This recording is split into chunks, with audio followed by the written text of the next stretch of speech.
Tes tes. Masuk. Hello, my name is Hanadia Fedi Putra. My student number is 1212 112.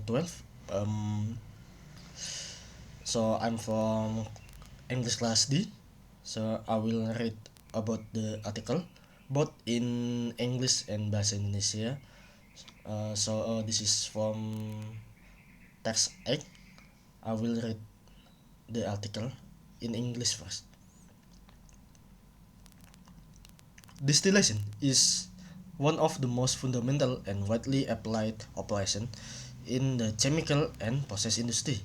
It involves separating a liquid mixture into its individual components based on difference in their boiling point. The mixture is heat. The component with the lower boiling point vaporize first, while the less volatile component remain in liquid form. The vapor is then condensed back into liquid, resulting in product that enrich with the more volatile substance. A distillation column is a sophisticated piece of equipment designed to achieve the process continuously and efficiently.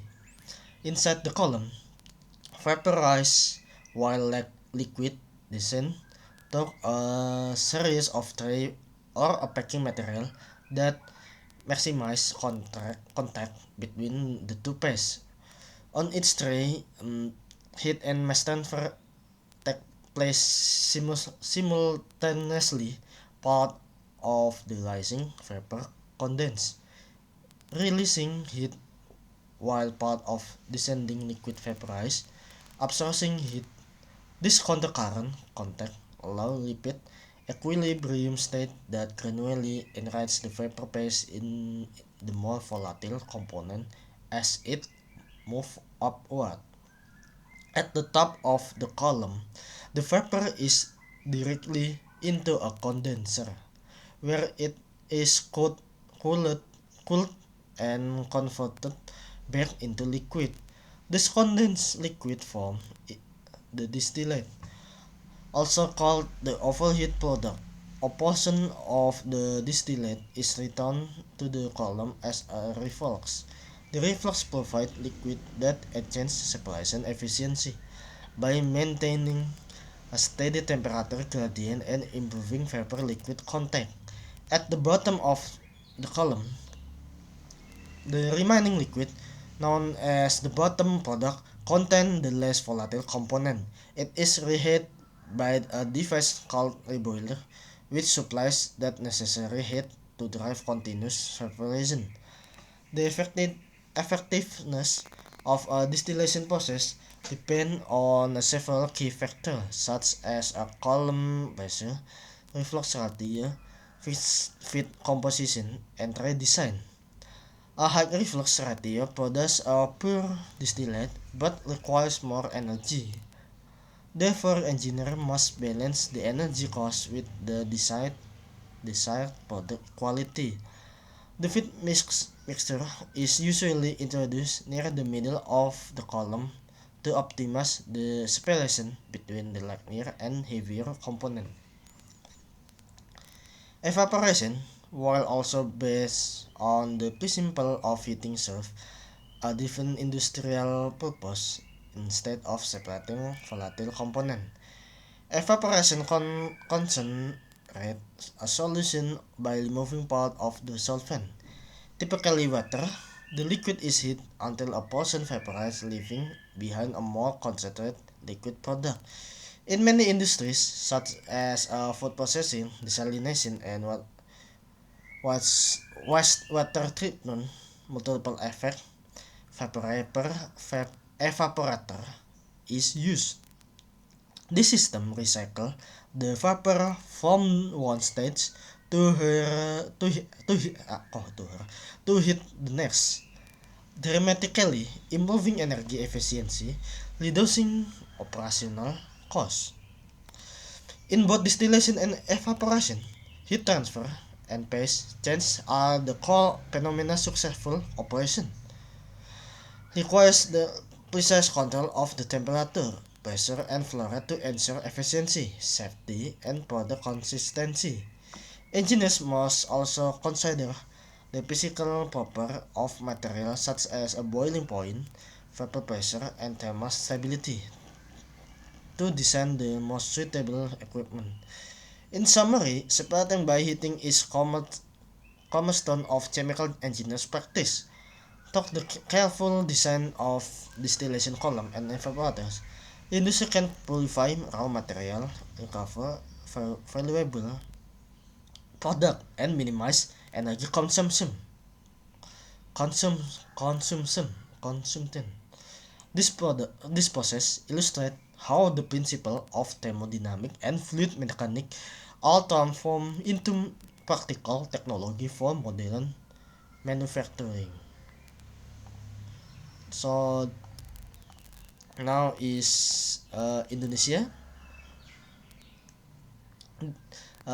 Distilasi merupakan salah satu operasi paling fundamental dan banyak diterapkan dalam industri kimia dan proses. Distilasi melibatkan pemisahan campuran air menjadi komponen-komponen individualnya berdasarkan perbedaan titik didihnya. Ketika campuran dipanaskan, komponen dan titik didih lebih rendah akan menguap terlebih dahulu.